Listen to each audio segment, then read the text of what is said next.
So, do you have anything planned for 2026 that you're looking forward to doing, looking forward to completing, other than getting married?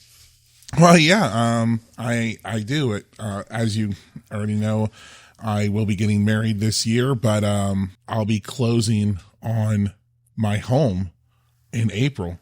April, I knew it was yeah. this year. I didn't know that soon. Yeah, we found a house that we like. She loves it, and this is probably going to be besides my wedding, it's probably going to be the biggest change of life I've ever had, because I've lived in my my apartment for 18 years, and wow. Yeah, before that was my childhood home for 20 years. So this is going to be the biggest. The apartment was. The apartment was 18. Oh wow, yeah. And so when I was 20, I moved into my apartment. I stayed there till today, this year, for 18 years. And then before that was my childhood home. So this is the third move I've had, and the second one as an adult. And it's the biggest purchase I've ever had. So this is going to be a huge change of life for me. Oh yeah, that's a major change, and learning to be a homeowner. I mean, yeah. I know I'm not a homeowner yet, but I know that's got to be stressful. I mean, it's got to be cool to think about. You get to have your own house. You don't have to be under a landlord anymore. But like now, that is your house. I will say this. I was going back and forth with my fiance, because she was like, "Oh, we need this, and we'll need this, and we got to sign this, and we got to sign this," and I'm like, "Is it better to just stay in my apartment?" It right. just seems like it's a lot more effort. I don't want to go through that work. It's a hassle. I feel comfortable here, left in my apartment. Let me just stay back. Right. Let me just stay here. Let's not go through the work of going to a house, right? Yeah, and having to do all that paperwork, even though it's better. Even though it's better for me, it's going to be a bigger change of life. Sometimes the comforts of the past, get a hold of you, and you don't want to move forward. Right. And that's something that I am finally getting through. This past year, 2023 into 2025, I ended a relationship in January of 2025, and it was just very toxic relationship, just very not good.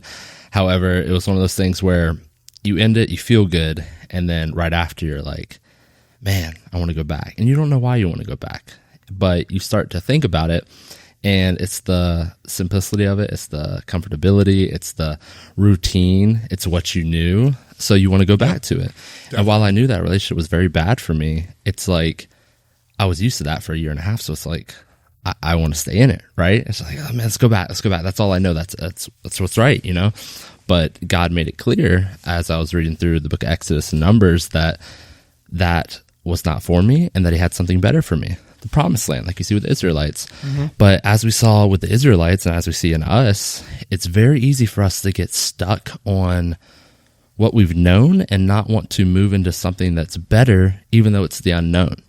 Right? It's like with the house, like, that's going to be way better. Like it's a house, it's yours. Like, you're building an investment. It's no longer just giving money to a landlord who's making money off something he already owns. Mm-hmm. Like, you're about to own something, but it's scary because now, like, that's something new. You're not used to it. You got to learn all these new things with owning your own house. Even though it's better, it's not what you're used to. And you don't want to leave that comfortability of just, being where you've been and something that you've always known. And humans don't like change. No, we don't. And every human, I'll tell you, I will admit to that. I don't like change, but and when I think about it, I let the most insignificant things, most frivolous things hold you back. Oh, well, you're going to have to get a lawyer and, get a contract signed for the house. And I'm like, it's always the little things. Why this? Why does it? Oh, I don't want to go through this. It reminds me of, the Israelites in the wilderness, worrying over basic necessities, but they're taken care of. Right, exactly. And with them, it's so clear that God got them out of it. Mm-hmm. Like, there was nothing within that story of Exodus that was human, to where they could say, you know, oh, I did that. I got out of that, right? To where if they know that God got them out of it, do you think his plan is just to be like, all right, I got you out of it. Good luck in the wilderness. First of all, you can't even think that, because he told you the opposite, that like, I've got you and I'm taking you somewhere better. But like, they were still stuck on that, since it was different, since the wilderness, the transition season was different and not what they were used to. They would rather go back to something horrible for them because it was simpler. It was routine. They knew that even though they were slaves, they knew that they were getting fed, and they knew they had somewhere to sleep, right? And they would rather go back to that instead of trusting that God has something better, and they just have to endure this short time in the wilderness. And I say short, you know, 40 years. However, they knew that something better was coming. And they were in Egypt for 400 years. 400 years. Exactly. So it's nothing. They, you know, and not only that, but, you know, they were in Egypt because famine brought them there. So they had famine. It brought them to Egypt. Then under Joseph, they flourished. Then Egypt got worried that they're going to outnumber them, so they enslaved them. And they were in servitude for 400 years. And then Moses comes along. God uses Moses to free his people. And they watch God live create these plagues and part the Red Sea. I've never seen a sea split in half. I've never seen it. Very clearly God's hand. And which should give you hope. And then they get to the other side and they complain that God left them to die. Right. Yeah. And that's the thing. So my example, with that girl I was dating, I thought that was going to be my future wife. I thought it was, you know, I misinterpreted some things that just seemed like that was her. Right. And afterwards, God made it clear that he had someone else for me and that she was coming. 3 different, very important men in my life told me to wait on a wife, and they told me a time frame. They told me a time frame that they had to wait on one, and they all, I won't say the exact amount of time, they all said the exact same amount of time. Neither one of them knew each other. Neither one of them had talked to each other. It was within a month and a half time span, and they all told me the exact same amount of time that they had to wait. And all 3 of them were people that I barely talked to. They're important to me, but I don't talk to them nearly as much as I used to. So he made it clear through them that she was coming, and he showed me that there was a time that it was coming, that like I didn't have to just wait for some mystery day or whatever, that it's going to happen in a span of time, right? However, even after that, I started doubting. I'm like, oh no, like here I am in the wilderness waiting. You know, I'm working on myself, all these great things. You know, I'm building ministry, doing the podcast with you, all these things. These are great things, but like this thing that you promised, where is it? Like, I don't know if I believe anymore. I'm overthinking it, all of these things, even though he made it very clear that he's in control. He made it very clear that he was getting me out of that relationship and that he had something better for me. But even after he makes that promise, us humans, if it doesn't come right away, we immediately start to doubt and want to go back to what was, even though it's not better. It was there. It was something of substance to where we didn't have to have faith. It was already there, even though it was bad. This was a little bit back. This was 2 years ago, fall of 2023. I was transitioning from one job to another. So basically, what happened was I used to be a chef, and at an early age, I developed arthritis in my legs. So I couldn't stand in the kitchen anymore. Right. So I transitioned to an office job, but it wasn't something for me. And met a really good friend, met a person there, became really good friends with them. And we decided, you know, that we were going to try a business together. We did, but that didn't go over well, but we knew that there was something more for us. And, he eventually moved on.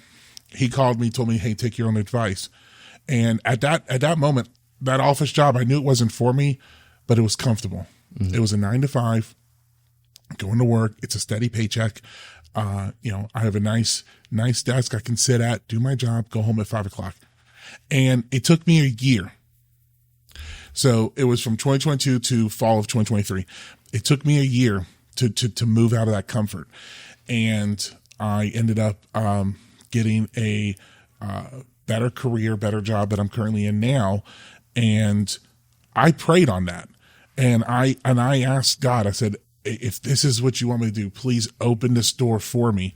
And anything that's holding me back, close those doors. Mm-hmm. And there was big life changes all at that time. I had before my fiance, which I met her 1 month later after I got that job. So that was September of 2023. I met her in October 2023.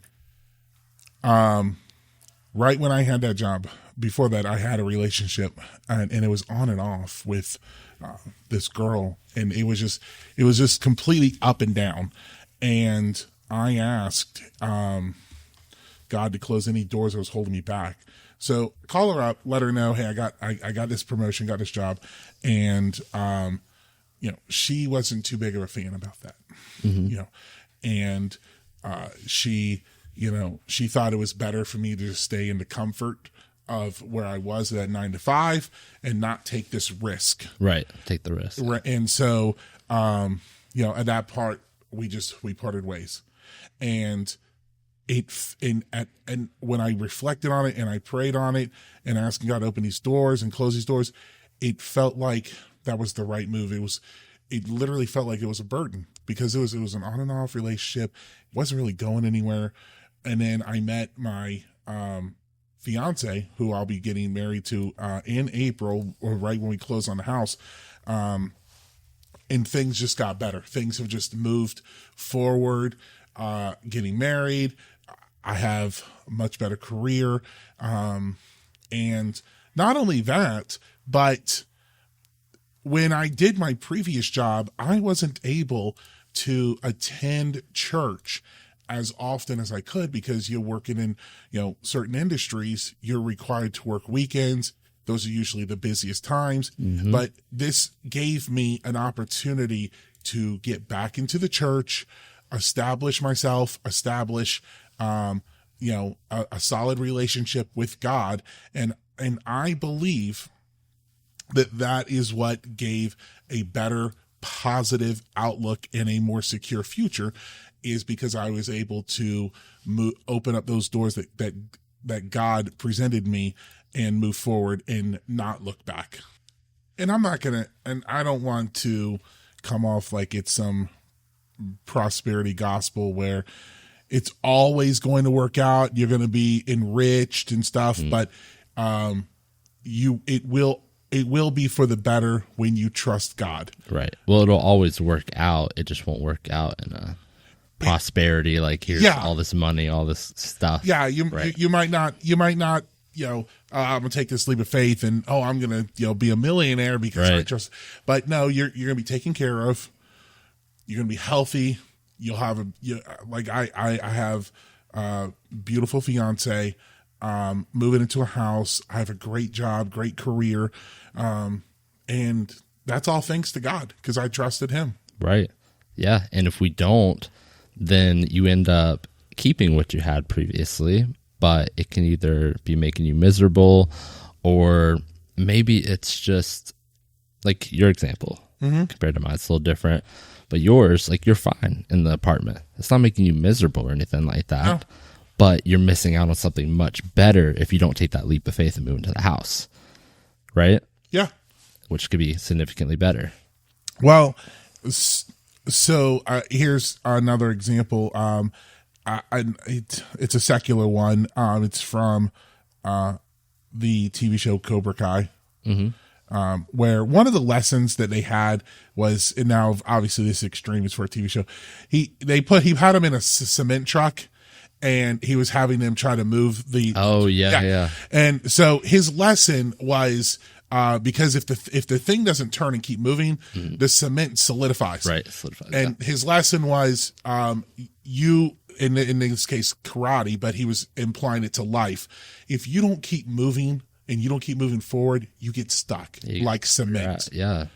Mm-hmm. And so and that does translate to this. You need to constantly grow and constantly move forward, not just in your life, but in your faith with God. Yeah. Or you get stuck. As a person. Yeah. Right. Yeah. If you've just took your comfort because it's easy, and I just show up to church on Sunday, and then you don't do anything with that.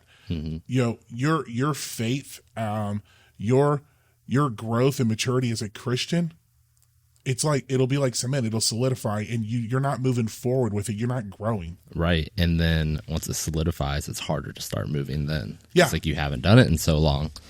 And I think that's with any aspect of life. Like, your faith with God and your relationship with him, that's something you got to constantly work on. Building yourself and who you are, maturing, becoming a better person, getting rid of the bad things, growing new things, bearing good fruit, getting rid of the bad fruit. All that takes time. And if you're not constantly, purposefully making efforts to do it, it's just going to become stagnant and plateau. And then you're going to be stuck there. And it's going to be a whole lot harder to start moving once you're stuck. The thing is, like, you have to start at some point. You can either, like, for example, the relationship that I was in, I could have stayed in that forever and then much later realized it was bad for me and then started much later. Or I could realize God's telling me to get out now and take that leap of faith immediately rather than dragging it on and then making yourself more miserable over time. Yeah. And then wanting to blame God, like, oh, why'd you let this happen to me? It's like, I told you to take that leap of faith, yet you stayed there and got stuck in the concrete, like you were saying with the Cobra Kai. Yeah, a moment and a choice. Mm-hmm. One of the biggest lessons that I learned, and this is coming from Jordan Peterson, is he would say, and I this is just paraphrasing, I'm not quoting him on it, that if there are people in your life who, if you have something important to say or something of value to say and they're not listening, stop talking to them. Right. Mm-hmm. It's just so hard to do. It's so easier said than done. Oh, yeah, 100%. Especially if you're someone who enjoys, let me correct. For example, remember the newsletter I wrote the other day about correction, about how big that is? Nobody likes correction. Nobody's like, oh my gosh, yes, the shame of this feeling is just so great. And nobody enjoys that part of it. But as Christians especially, we should enjoy the result of correction. Yeah. So if I tell you, Curtis, hey, like what you're doing, like it's bothering me, it's hurting me, whatever, that is going to suck. You're not going to like that. But then you're going to like the fact of, hey, what I'm doing, I finally realized I shouldn't be doing that. Let me grow from that and be better. Right? Mm-hmm. That's a good thing. But if you are talking to somebody and they never want to hear what you say, or they're just, they just block out everything you say, or they take everything as an attack, stop talking to them, because they're not going to, there's nothing more to come to that. Like, you can think, especially like in a relationship, if you're dating somebody, you're married to someone, and like you want to mention something that bothers you or something that like you need help with or something they could do a little better to help y'all's relationship or marriage grow further, and they take everything as an attack, or they always think they're doing the best, or they just don't want to hear you, whatever, any of those, your relationship's going to fail because the communication isn't there. They're not going to hear anything you want to say. Yeah. And that's very catastrophic. It really is. It's important that and you can, and these are all of our examples, and as we stated before, you can learn these lessons straight from the Bible. And what we were talking about with the Exodus, like for example, they're the Israelites, they're in the desert and they're complaining so much about over and over again about, it's like every next paragraph it's like, and the Israelites complained because they didn't have blah blah blah. Like, oh my gosh, and they say that God left them out there to die because he's not even giving them food. And then God rains food from the sky for them, and they're still complaining about it because they don't get enough of it. They don't get enough, and it's not what they wanted. Yeah, they literally said that. They're like, what is this? What is this? What are you trying to give me? What is this food? Right. And and they were instructed to only eat just enough for that day. Oh, that's when I think it was 7 days, 6 days, something like that. Yeah. So for amount. so you get enough to eat for that one day up to this, I believe, the 6 days, and then once you get to the 6th day, you collect enough. Yeah, that's what for it was. 2 days. Yeah. So because on the Sabbath you're not out there collecting, right. And Moses told them not to do that. And what did they do? They didn't want to listen, so they went out there searching on the Sabbath, and there was no food, right. And then they complained about it. Because it was out of fear. Yeah, because they thought they wouldn't have enough. They're not trusting God. And that's the thing, is that he does all these supernatural things. It's not like they got lucky and killed the perfect animal to eat, and like, oh my gosh, like we killed that animal, we hunted it down. Like, it's being given to you freely from God. Like, it's very clear that his hand's in it. So why are you losing trust? And we say that as we watch, as if we don't do the exact same thing. Like with my future wife that he was talking about, where he told me through 3 different men, like very clearly, like, I mean, it was so obvious. It's one of those things where when the Holy Spirit talks to you, he's talking to you. And then when you tell anybody else, they never really understand it the way that you did. And that's how it's supposed to be, because each person's faith is their own faith. Their own faith is strengthened. But he made it very clear to me. And months later, I'm like, man, did he really say that? Like, I'm overthinking it. Like, God, like, where's this thing you promised? Even though he told me, like, it's coming, you lose faith. Even though something very supernatural happened, they lose faith. We're all like that.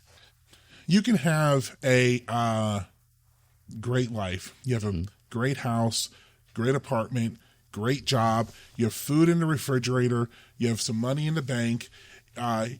Married, have children. You're blessed. Okay, and then your car breaks down and you're cursing God. Oh, why are you doing this to me? Right. Oh, this is so terrible. How am I supposed to afford this? Like, oh, hold on, wait a second. I mean, your car broke down. That's bad, but count your blessings. Look at everything that God has blessed you with. Right. And you want to shake your fist because your car broke down? Now, I'm not saying that, I'm not trying to, say that's not going to be a bad thing, because a car repair can be expensive, but to be so ungrateful with the blessings that you think that no tragedies can happen to you. And not just that, but we think that God did it.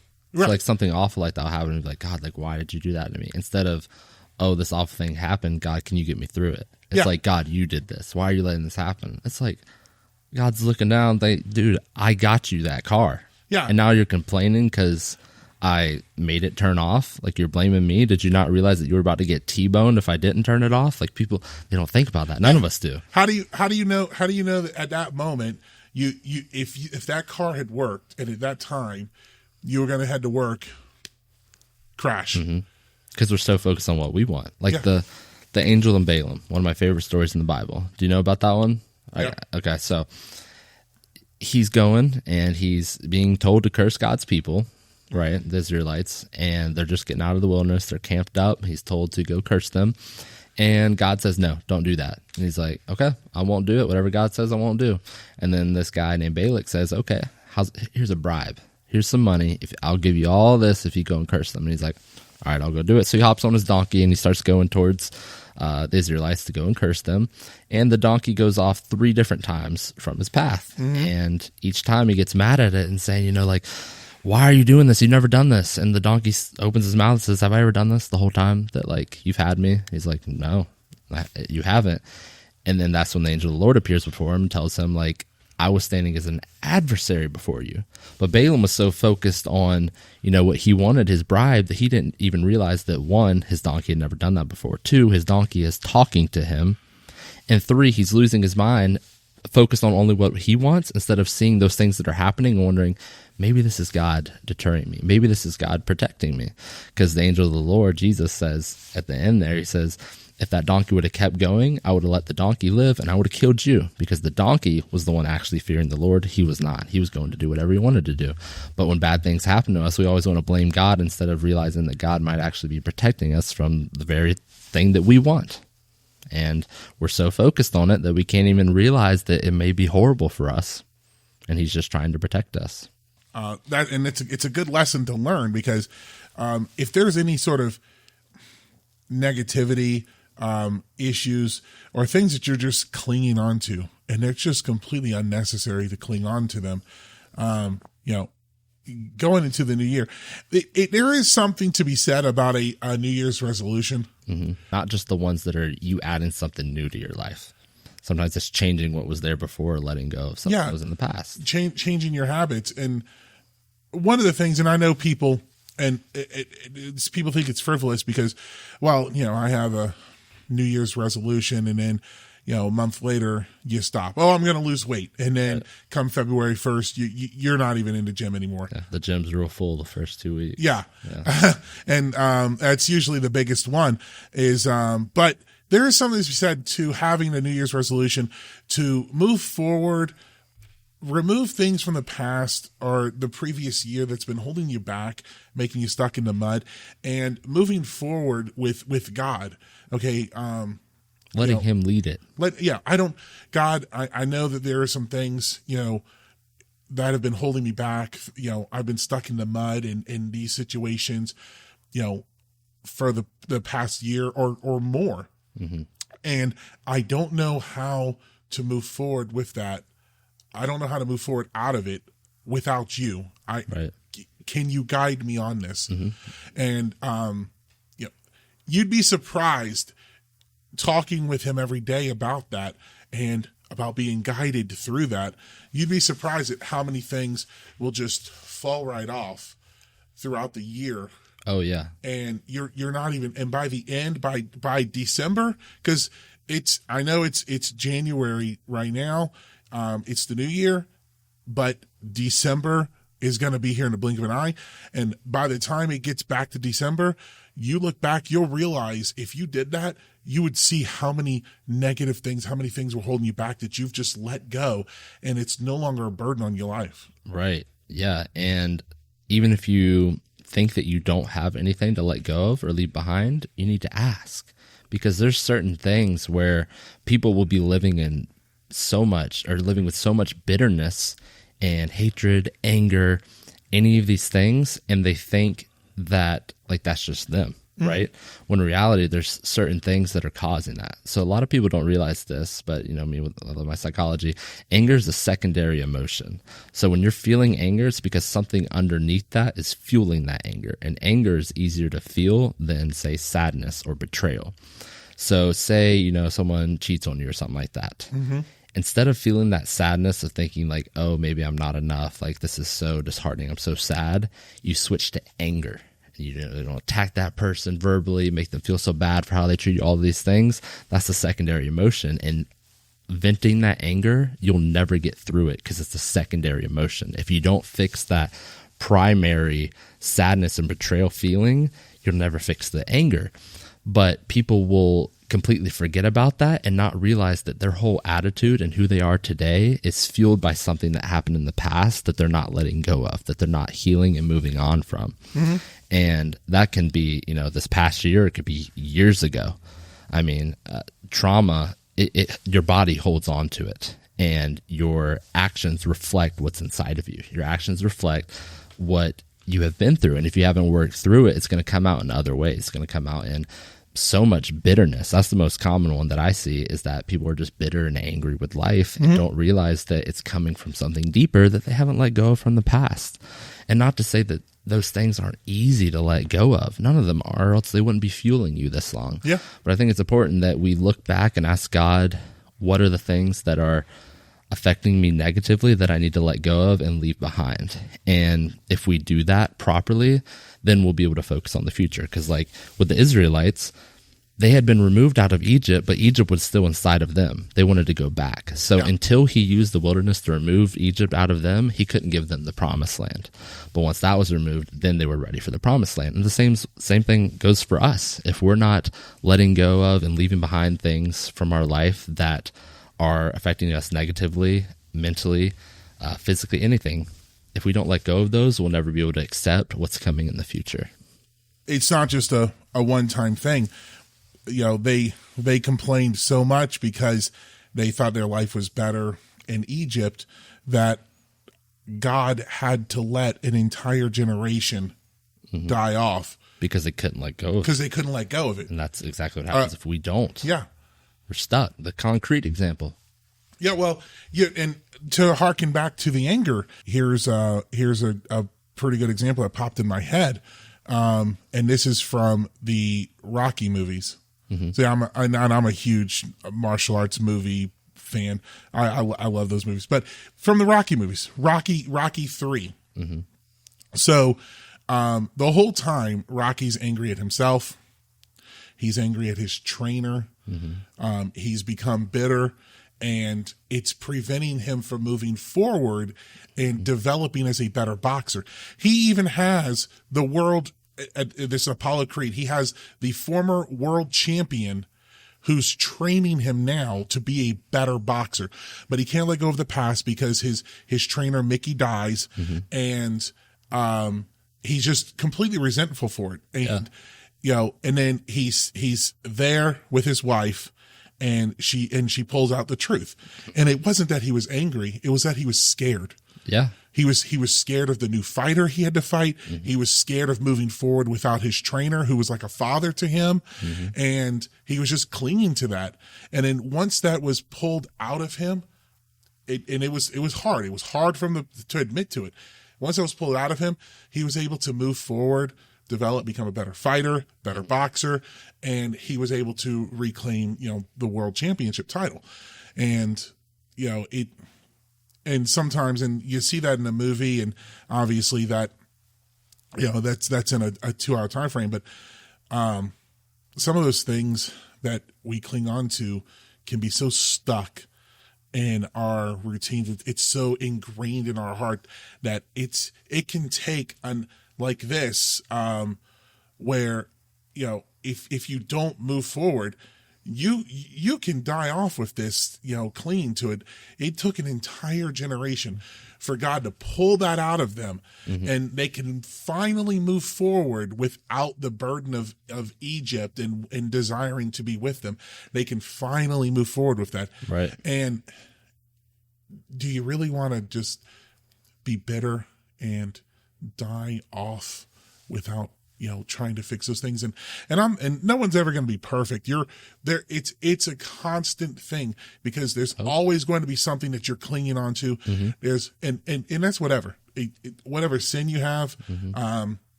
addicted to porn, alcohol, drugs, you're quick to get angry, whatever the case may be.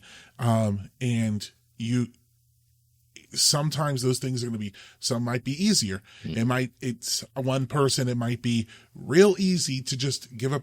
Like, for example, my dad, and so I have 5 brothers and 3 sisters. So there's 9 of us in total.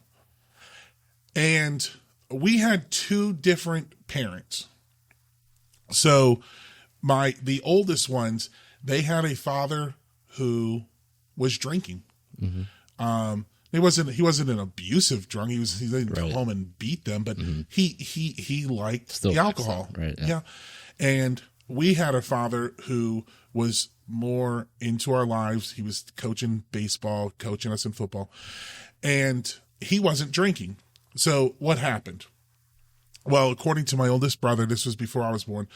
At one point, they were in the garage. My mom was getting them ready to go to church, putting their jackets on, and my dad comes out and he says, "All right, let's go." This is the first time he ever went to church with them.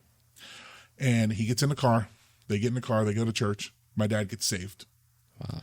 On that day, he stopped drinking. He just stopped.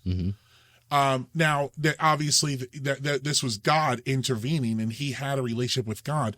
But some people, it could be as simple as that. Hey, this is what I'm doing wrong. And then you stop and God had helped you. And then other times we could be so stubborn, so stuck in our ways that it can pull us. It's going to take a lot for you to pull it out. And people get discouraged by that. Yeah, they get discouraged by it. Like, you see, like, some people, they'll have an addiction or something they struggle with, whatever, and then they get saved and it's gone like that. Yeah. However, some people, they struggle forever. And the only way to really make yourself feel any better about that is, like, look at Paul. Look, with a thorn in his flesh. He pleaded for it to leave him, but it stayed with him because it kept him humble. And some of us are that same way, to where, like, we struggle with things, and God allows those things to keep us humble, to let us know that we're still human. Because if you removed everything for you, you'd never have any character growth. there'd be no character growth because you wouldn't have to, because everything's done for you. Yeah. And not to say God can't remove everything, but sometimes he uses it, just like what I was saying with Paul, like he uses it for your growth. Paul talks about that, about it, because it builds character. If you reflect on the things that you've had to overcome, any turmoils and stuff, would you go back and remove that? If you could change the past, Back to the Future, would you remove that? I would say no. Yeah. The choices I made makes me who I am today. Yeah.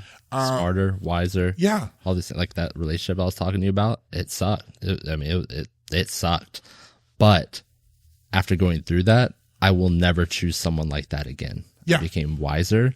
I learned what red flags to look out for, Yep. to where I can spot them like that now.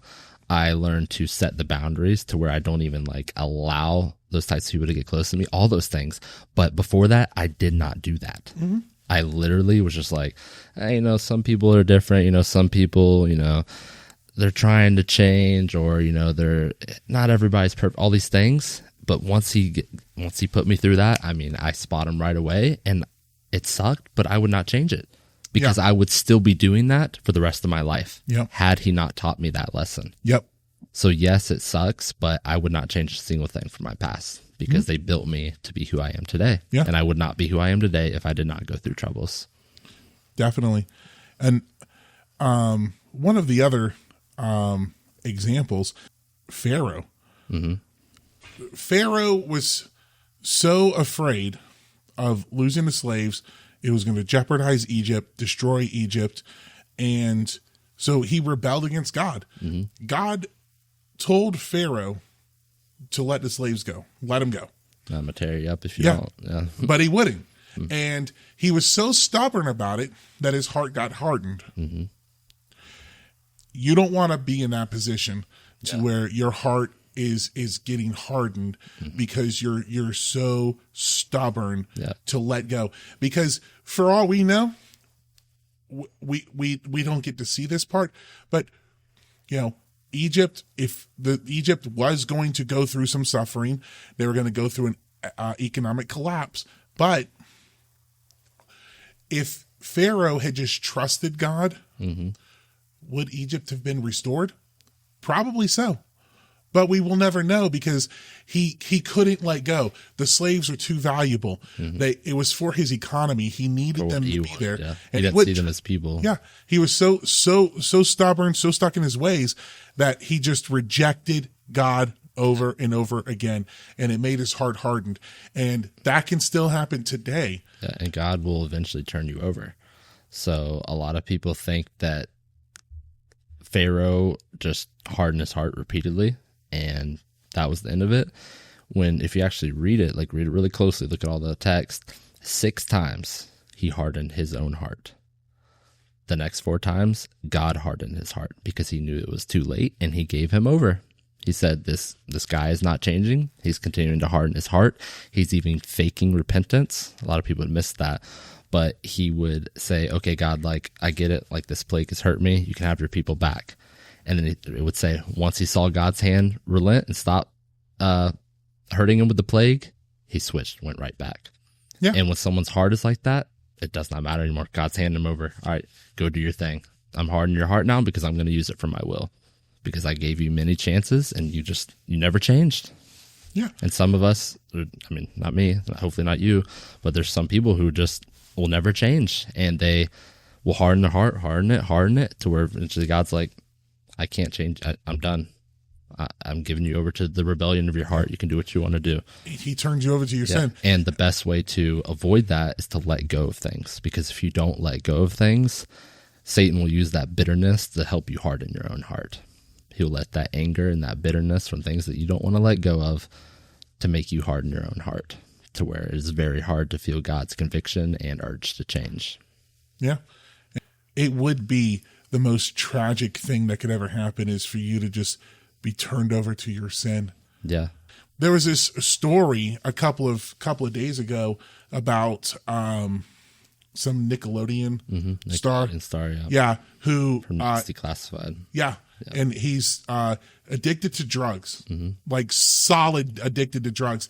That he's living on the street, begging for money, begging for food, and I if I remember correctly, his former stars of the show tried to help him out. They got him a room in a hotel, and completely trashed it, and he moved back to the streets. Yeah, because once you're that deep into it, it's extremely hard to let go. Not impossible. Right, not impossible. But it's extremely hard. And there would have been many times before that to where he could have seen, like, this is getting worse. Like, I need to let this go. I need to stop doing this.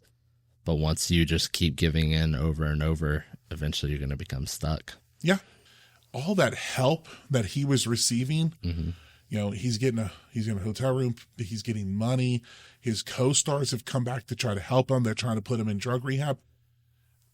That's God tugging at those people's hearts to help them. It's not always going to be through your own brain. I'm speaking to you. No, it's not. And those people, you know, they had that compassion, that love for a fellow classmate, star, to reach out to him because they grew up together and they didn't want to see him suffer. Right. And, you know, God was tugging at their hearts to help him, and they reached out and they helped him, but he kept rejecting. And he's back on the streets, you know, doing the drugs. And so just imagine, you know, and that's an extreme example. So just imagine, you know, whatever it is that you have, whether you have, you can't let go of, you know, a loved one.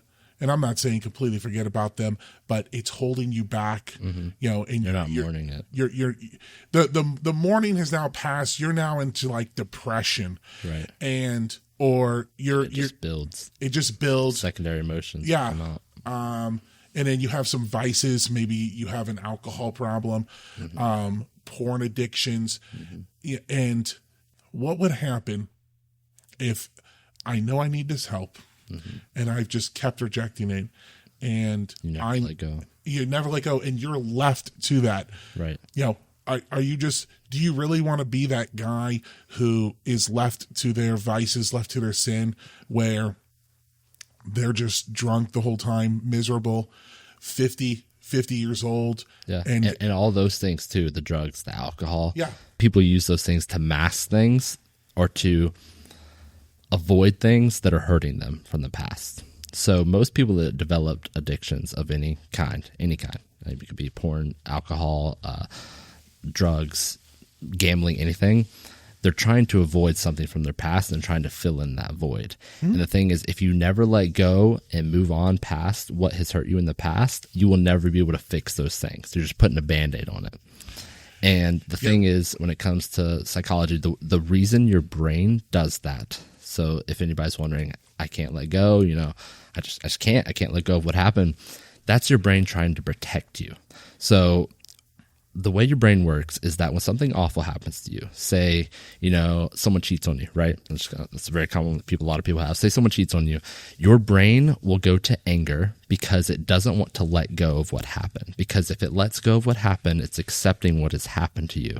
So if I say, okay, like I've been cheated on, whatever, and this hurts, I'm going to grieve it, I'm going to move on past it, I'm accepting defeat in a way. Even though I can't change the outcome, my brain thinks that if it doesn't accept it as reality, then it never hurt me and it'll never affect me.